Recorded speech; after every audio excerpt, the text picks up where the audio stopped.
Through two games of the Stanley Cup playoffs, the Boston Bruins have been unable to weather the Carolina Hurricanes and find themselves in a 2-0 series hole that, quite frankly, seems too deep to come out of. But according to Patrice Bergeron, it's still early, and they're looking to turn things around Friday night in Game 3 back at home. Going to talk about all this and more on today's episode of Locked On Boston Bruins. You're Locked On Bruins, your daily podcast on the Boston Bruins. Part of the Locked On Podcast Network, your team every day.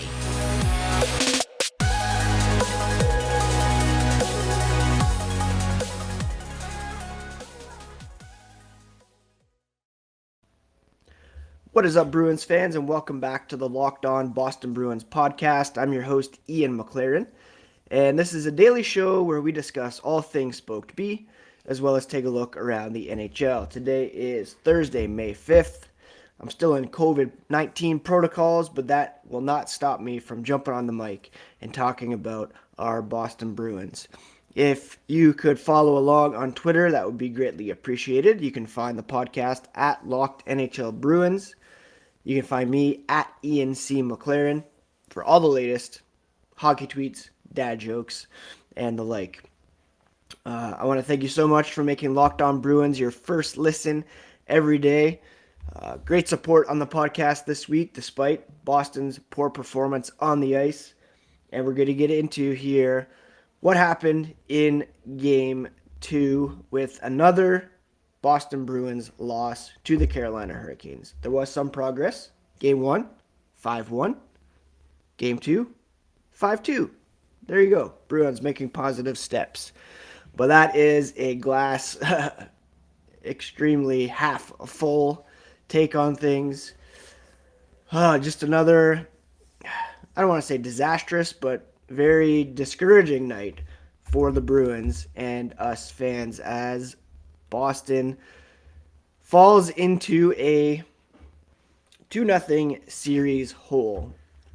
Now, where to even start with this game? I guess I'll begin with a key injury that the Boston Bruins experienced last night, which was Hampus Lindholm.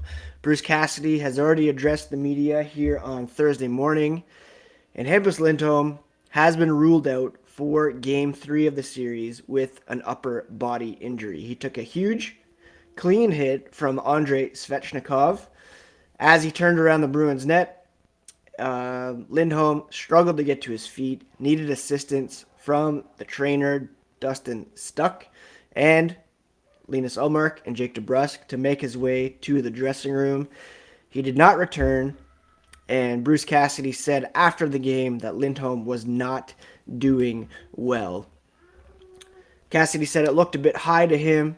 That's why he left the game with an upper body injury. It was on time, the hit, but it looked high. Certainly, he fell back pretty hard as well. The officials didn't see it that way. No call on the play. It seemed like a fairly clean, hard hit, to be sure. Injurious, which is very unfortunate for Lindholm and the Bruins. And he will not play Game 3 on Friday night.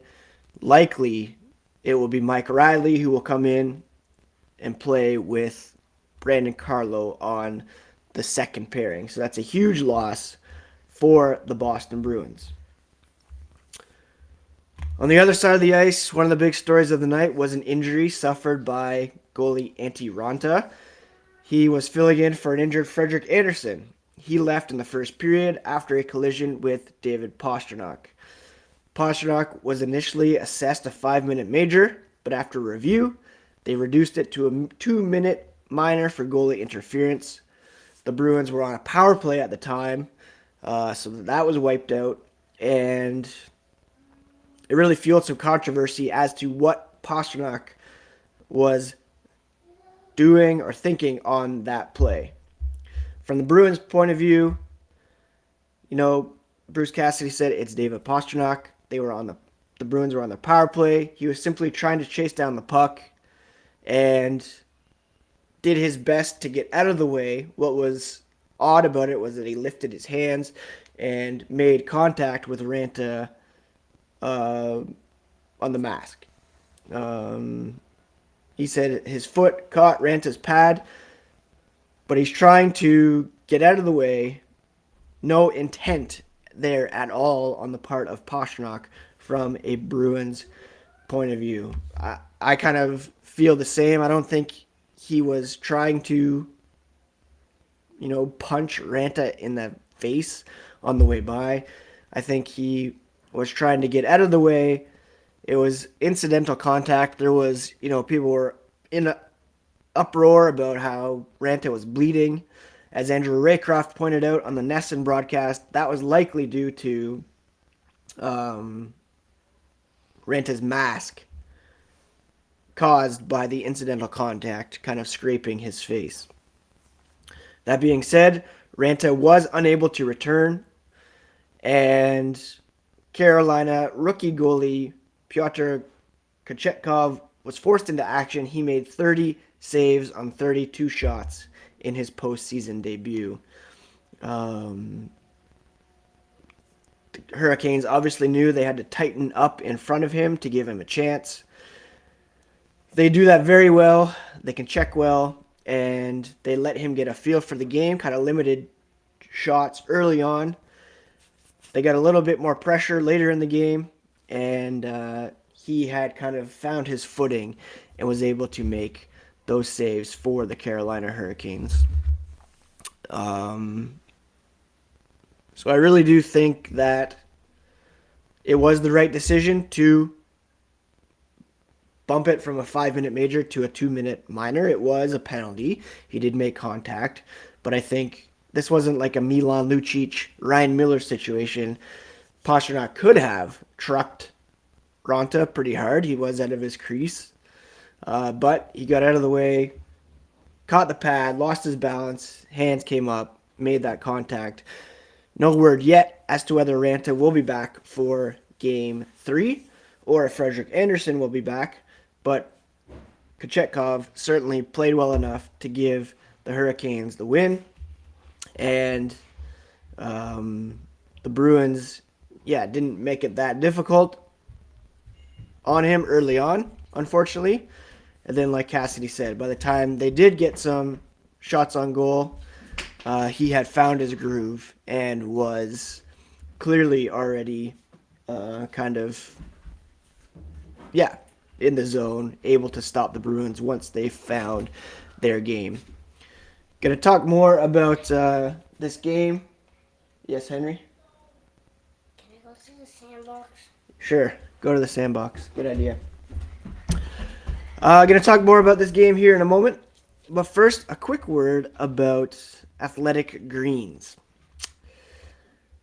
If you have gut health issues, looking for an optimized immune system, but you hate taking tons of pills and vitamins every day, you can check out Athletic Greens. What is this stuff? Well, with one delicious scoop of AG1, you're absorbing 75 high-quality vitamins, minerals, whole food source superfoods, probiotics, and adaptogens to help you start your day right. This special blend of ingredients supports your gut health, your nervous system, your immune system, energy, recovery, focus, and aging. Basically all the things.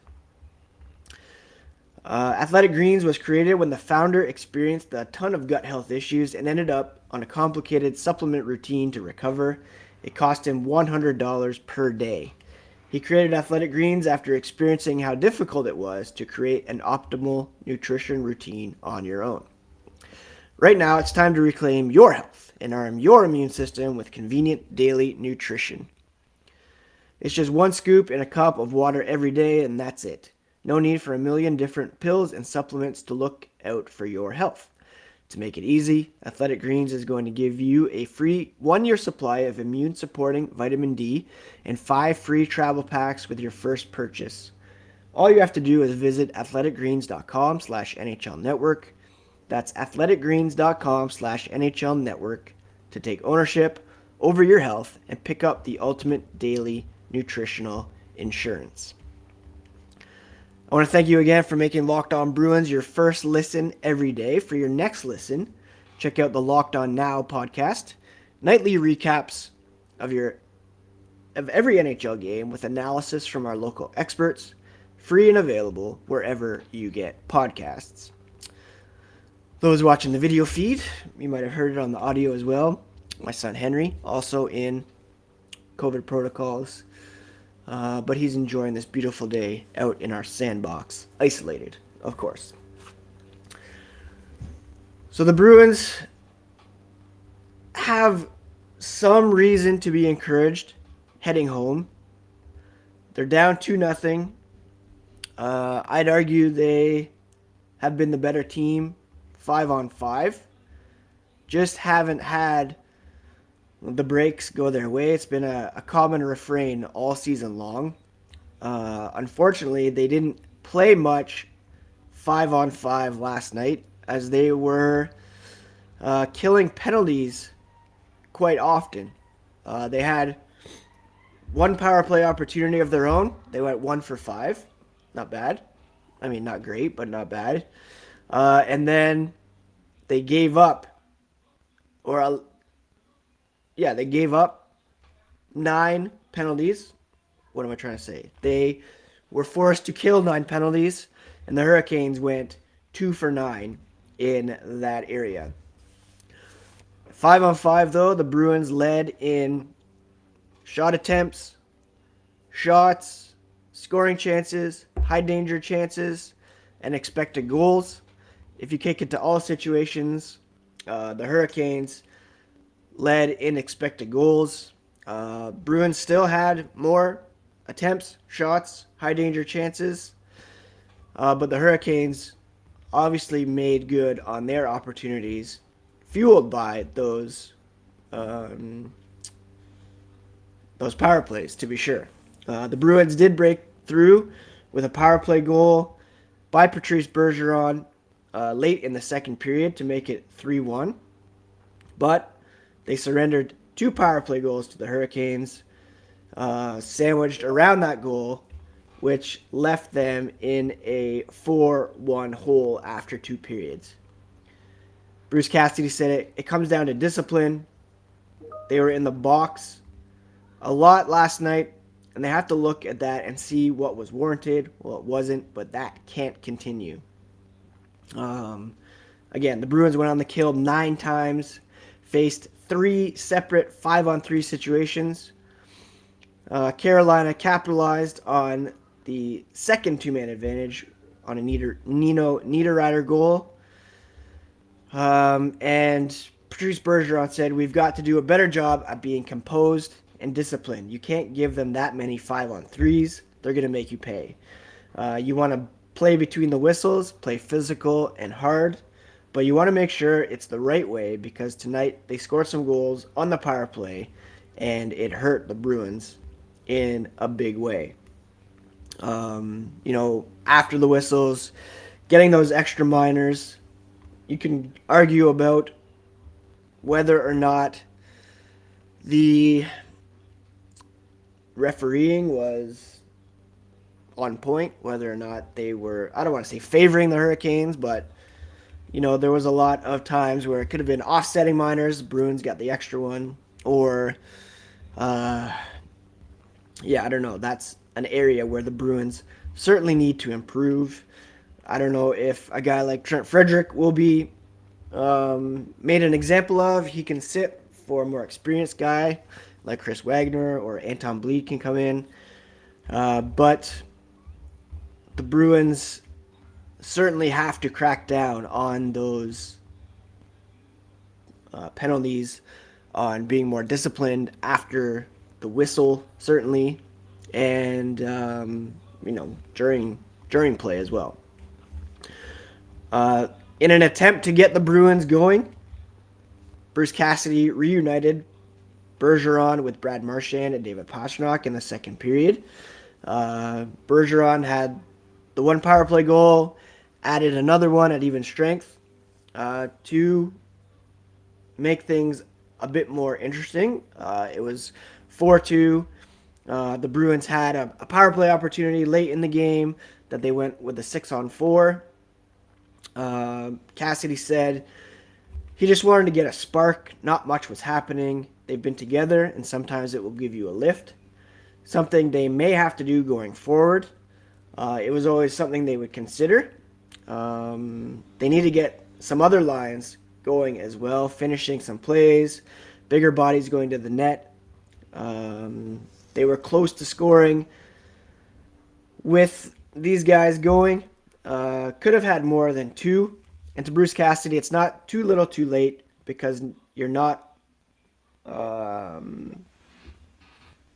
you can't evaluate fully until you get home. That's the old trope or cliche, right? The series doesn't start until everybody plays at home.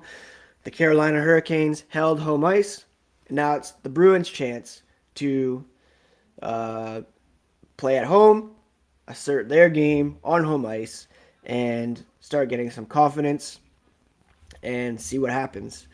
Bergeron's 2 goals gave him 48 for his playoff career, pushed him into sole possession of second place on Boston's all-time postseason goals list, surpassing Phil Esposito.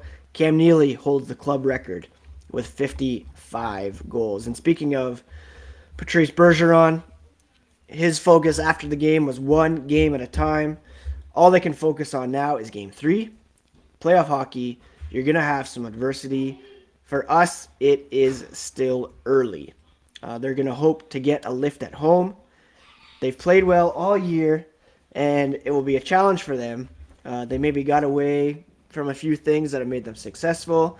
They can get away from some matchups that the Hurricanes are able to take advantage of on home ice. So it's going to be a challenge for sure. Is the hole too deep? We're going to see. We're going to see what happens on Friday. Before we get into some news and notes about Friday's matchup. Yes, Henry? I need so close. Okay, I just need to finish this, okay? BetOnline.net is your number one source for all sports info and betting stats. Find all the latest sports developments, league reviews, and news, including the NBA playoffs, Major League Baseball, this weekend's run to the Roses as the Kentucky Derby will be on as well. BetOnline is your continued source for all sports wagering information, from live betting, esports, and more. Head to the website today. Use your mobile device to learn all about the trends in action at BetOnline, where the game starts. Speaking of Game 3, it's already been announced that Linus Ullmark will be benched and Jeremy Swayman will get the start. This is one area where the Bruins can make a change and hopefully get a spark. I wouldn't say that the first 2 games were all on Ullmark, if at all, really. I think he played fairly well enough to give the Bruins a chance to win, certainly. But having said that, they're going to make the change and give Swayman the opportunity. He went 0-2, gave up 8 goals on 57 shots, an .860 save percentage. Again, there were some defensive breakdowns.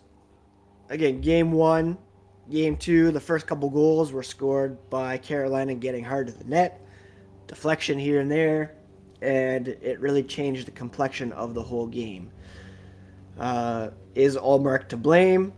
Certainly not, but Swayman will get a chance here to try and right the ship, but it will take significant improvement in front of him as well to beat these Hurricanes, who are obviously a very, very good team. Now, so Lindholm out. I would assume Mike Riley will come in. Ullmark replaced by Jeremy Swayman. And Bruce Cassidy said, the Bruins need timely saves. They certainly, they're going to need those timely saves when the tide gets shifted. like they got early on and late the other night and in game 2. It's important in both of these games to remember they got those 2 goals in quick succession. And then you got to just make those saves in order to give your team a chance to win. Not saying Allmark didn't do that, but it's hard to say they're scapegoating him, but it really seems like they just want a kind of a different look in net. The Bruins think they can attack their D more and force them to defend. The Bruins have some elite offensive players. Talk about timely goals. They need a little more of that, and their high-end guys need to be willing to attack a little more and see if they can break them down. Coming through the neutral zone, they have very good gaps, very mobile team, a very good defensive team. They make it difficult to gain the zone. But the Bruins still have to find ways to create, and some of it will be on the skill guys to use their speed and ability to create something for themselves. The other lines have to be a little more direct, win a race, and get into the dirty areas and score those goals. And that would be, of course, the third and fourth lines. Third line struggled again. 5-on-5, only a 40% shot attempt differential for them.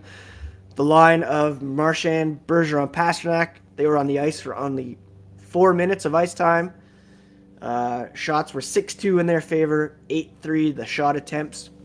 Nick Foligno, Thomas Nosek, Curtis Lazar, shot attempts were 9-4 in their favor. Hall and Jake DeBrusk saw 4 minutes together, and they had a positive shot attempt differential as well. So we might see things changed up a bit. Could we see the Hall, DeBrusk, Marchand, Bergeron, Pastrnak? It's very possible. And I wouldn't be opposed to seeing perhaps Anton Bleed come in for Trent Frederick, or maybe Chris Wagner coming in as well to give them another look. So that's the story after Game 2, heading into Game 3. Bruins down 2-0.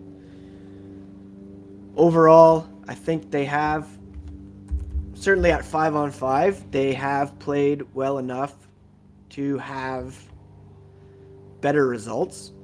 They have, at 5-on-5, they have a 56.07 shot attempt differential. They have a positive shot differential, 49-45. High danger chances, they have a 53.57 advantage. But 5-on-5, a 3.7 shooting percentage, whereas the Hurricanes are at 16.67. So the Bruins really, I don't want to blame it all on puck luck, but right now their PDO is at 87%, 83.33. Save percentage, 3.7. Shooting percentage, and you hope that kind of changes on home ice. And if it does, the Bruins do have a chance to get back into this series. They just need to strike first, strike hard, Cobra Kai style, and they play much better when they have a lead. They're more confident. If they could get a lead in Game 3, then that bodes well, obviously. It's a huge hole. The Hurricanes, formidable opponent. It would be an upset if the Bruins pulled this off, win 4 games out of 5 to beat the Hurricanes. But they have 3 games on home ice out of those 5. All they have to do is win at home, win 1 game on the road, and they'll be okay. But that's a tall task, to be sure. Anyways, that's it for today's episode of Locked On Bruins. Excuse the distractions. Grass cutting outside, my son running around, a bit of COVID brain going on. But thank you for tuning in, for watching if you're on YouTube. And I do appreciate all the support, all the well wishes on Twitter. Feels like a bad cold at the moment with cement legs and a light head, which is kind of weird. Anyways, game 3 will go Friday in Boston. We'll be back tomorrow to preview the game, see if there's anything else the Bruins will change up, and also bring you the latest from around the NHL. Do check out the Locked On NHL podcast for that as well.